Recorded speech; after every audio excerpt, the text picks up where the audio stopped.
என்ன நண்பா, எப்படி இருக்க? இன்னைக்கு நம்ம பேச போற டாபிக் கொஞ்சம் விட்டுட்டு போகக்கூடாத விஷயம். மோட்டிவேஷன் வரும். மாசா ஒரு வீடியோ பாப்ப, இல்ல ஒரு மூவி பாப்ப, அப்போ மட்டும் ரத்தம் கொதிக்கும். இன்னைக்கு நைட்டே அடிச்சு தூக்குறோம்னு நெனப்ப. ஆனா 2 நாள் தான். 3rd டே அலாம் அடிக்கும், நீ திரும்ப தூங்குவ. Story over. ஏன் தெரியுமா? உனக்கு டிசிப்ளின் இல்ல. இது ஹார்ஷா இருக்கலாம், ஆனா இதுதான் கடைசி பெஞ்ச் ட்ரூத். மோட்டிவேஷன் ஒரு ஸ்டார்டர் மோட்டார் மாதிரி, ஆனா டிசிப்ளின் தான் உன் என்ஜினோட ஃபியூவல். இன்னைக்கு உன் லைஃபை சேஞ்ச் பண்ண போற அந்த சீக்ரெட் சாஸ் பத்தி தான் ஃபுல்லா பார்க்க போறோம். ரெடியா? பார்ட் 1. டிசிப்ளின்னா என்ன? பழைய காலத்துல டிசிப்ளின்னு சொன்னாலே ஸ்கூல் பிடி சார் தான் ஞாபகம் வருவாரு. ஸ்டிக் எடுத்து அடிப்பாரு, யூனிஃபார்ம் செக் பண்ணுவாரு.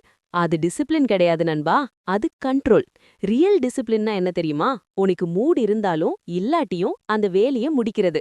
சிம்பிளா சொன்னா, ஃபீல் பண்ணலனாலும் ஆக்ஷன் எடுத்தாதான் டிசிப்ளின். நீ ஒரு கிரிக்கெட்டரா ஆகணும்னு நினைக்கிருந்தா, ரெயின் வந்தாலும் உடம்பு வலிச்சாலும் கிரவுண்டுக்கு போய் பிராக்டிஸ் பண்ணணும் பாரு, அதுதான் டிசிப்ளின். உன் மைண்ட் மச்சா வா வெளியில போலாம்னு கூப்பிடும். ஆனா நீ இல்ல முடிச்சிட்டு வரேன்னு சொல்லுவ பாரு, அதுதான் கெத்து. பார்ட் 2. தி ஜிம் சைக்கிள். எக்ஸாம்பிளுக்கு நம்ம ஜிம்மையே எடுப்போம். நியூ இயர் வந்த போதும் எல்லாரும் கைலிய கட்டிட்டு ரெடி ஆயிடுவோம். டே 1 ஃபுல் மோட்டிவேஷன், புது ஷூஸ், புது பாட்டில், ஐ அம் த பீஸ்ட் ஸ்டேட்டஸ். டே 2 கொஞ்சம் மசில் பெயின், ஆனா ஓகே பரவாயில்ல, பெயின் இஸ் கெயின்னு சொல்லிக்கிறது. டே 3 இன்னைக்கு ரொம்ப டயர்டா இருக்கு, நாளைக்கு ரெண்டும் சேர்த்து பண்ணிக்கலாம். அப்புறம் டோட்டலா ஸ்டாப். இதுவும் தப்பு மட்டும் இல்ல, இதுதான் மெஜாரிட்டி லைஃபோட சைக்கிள். இந்த மோட்டிவேஷன் வேவ்ல ரைட் பண்ணக்கூடாது, டிசிப்ளினோட ஸ்டெடி கிரவுண்ட்ல நிக்கணும். Part 3. Motivation versus discipline. Motivation ஒரு கெஸ்ட் மாதிரி வந்துட்டு போயிட்டே இருக்கும். டிசிப்ளின் தான் ஃபேமிலி மெம்பர் மாதிரி கூடவே இருக்கணும். மோட்டிவேஷன் வரும் போகும், ஆனா டிசிப்ளின் இருந்தா நீ அன்ஸ்டாப்பபிள். மோட்டிவேஷனை நம்பினவங்க எல்லாம் பாதி வழியில நின்னுட்டாங்க. டிசிப்ளினை ஃபாலோ பண்ணவங்க தான் ஹிஸ்டரியை கிரியேட் பண்ணியிருக்காங்க. பார்ட் 4. வை நோ டிசிப்ளின்? ஏன் நமக்கு டிசிப்ளின் இல்ல? 3 ரீசன் தான். ஈஸி லைஃப், நமக்கு கஷ்டப்பட பிடிக்காது. ஏசி ரூம், பெட், ஃபோன், இதுவும் ஒரு போதை தான். Instant pleasure, Insta reel scroll பண்ண உடனே டோபமின் கிடைக்கும், ஆனா ஒர்க் பண்ண லாங் டைம் ஆகும். நமக்கு இப்போ உடனே ரிசல்ட் வேணும். எஃபர்ட் ஃபோபியா, பிரெயினுக்கு எஃபர்ட் போடுறதுனாலே பயம். ஆனா கேளுங்க, இதுதான் உன் ஃபெயிலியரோட ரூட் காஸ். ஈஸியா கிடைக்கிற எதுவும் லாங் டேர்ம் நிலைக்காது. Part 5. Comfort zone drop. Comfort ஜோன்ல இருந்தா சேஃபா இருக்கும், ஆனா அங்க growth-ஏ இல்ல. ஒரு முட்டை உடைக்கப்படும் போதுதான் உயிர் வருது. நீ உன் கம்ஃபர்ட்டை உடைக்கலன்னா நீ செத்து போன முட்டை மாதிரி தான். டிசிப்ளின்னா என்ன தெரியுமா? உன் கம்ஃபர்ட்டை தினமும் கொஞ்சம் கொஞ்சமா பிரேக் பண்றது. அது வலியா இருக்கும், ஆனா அந்த வலி தான் உன்னை டைமண்டா மாத்தும். Blast.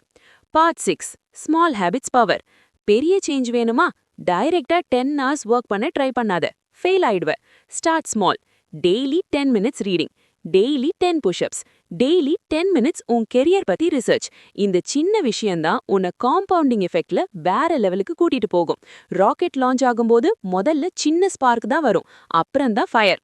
Part 7. Routine and no excuses. Routine create பண்ணுங்க, same time same work. Morning எந்திரிச்ச உடனே என்ன பண்ணலாம்னு யோசிக்காதீங்க, அதுவே உன் எனர்ஜியை வேஸ்ட் பண்ணும். டயர்டா இருக்கேன், மூட் இல்ல, ரெயின் வருது, இந்த எக்ஸ்கியூசஸ் எல்லாம் யாருக்கு தெரியுமா? லூசர்ஸுக்கு. சக்சஸ் வேணும்னா எக்ஸ்கியூஸ்க்கு உன் லைஃப்ல இடமே இருக்கக்கூடாது. Just do it. Part 8. Delayed gratification. இந்த ஜெனரேஷனோட பிக்கெஸ்ட் ப்ராப்ளம் இன்ஸ்டன்ட் கிராட்டிஃபிகேஷன். இப்ப வேணும், உடனே வேணும். ஆனா டிசிப்ளின்னா டீலேட் கிராட்டிஃபிகேஷன். ஃபோன் ஸ்க்ரால் பண்ண 10 minutes ஹாப்பினஸ், ஒர்க் பண்ணி முடிச்சா லைஃப் டைம் சக்சஸ். சாய்ஸ் உன் கையில. இன்னைக்கு என்ஜாய் பண்ணா நாளைக்கு கஷ்டப்படுவ. இன்னைக்கு டிசிப்ளினோட இருந்தா நாளைக்கு உன்னை யாராலையும் தடுக்க முடியாது. ஃபயர். பார்ட் 9. Identity change. கடைசியா ஒன்னு, ஐ எம் லேசின்னு சொல்றது ஸ்டாப் பண்ணுங்க. உன் மைண்டு கிட்ட ஐ எம் a disciplined personன்னு சொல்லு. மைண்ட் செட் மாறுனா ஆக்ஷன் மாறும். டிசிப்ளின் இல்லனா உன் ட்ரீம்ஸ் எல்லாம் வெறும் கனவு தான். டிசிப்ளின் இருந்தா உன் ட்ரீம்ஸ் எல்லாம் உன் டெஸ்டினி. இன்னைக்கே ஸ்டார்ட் பண்ணுங்க. ஸ்மாலா ஸ்டார்ட் பண்ணுங்க, ஆனா டெய்லி பண்ணுங்க. 30 days, just 30 days டிசிப்ளினா இருந்து பாரு, உன் லைஃப் சேஞ்ச் ஆகிறத நீ உன் கண்ணால பாப்ப. ரிமெம்பர், மோட்டிவேஷன் இல்லனாலும் டிசிப்ளின் இருந்தா போதும். Go get it champ.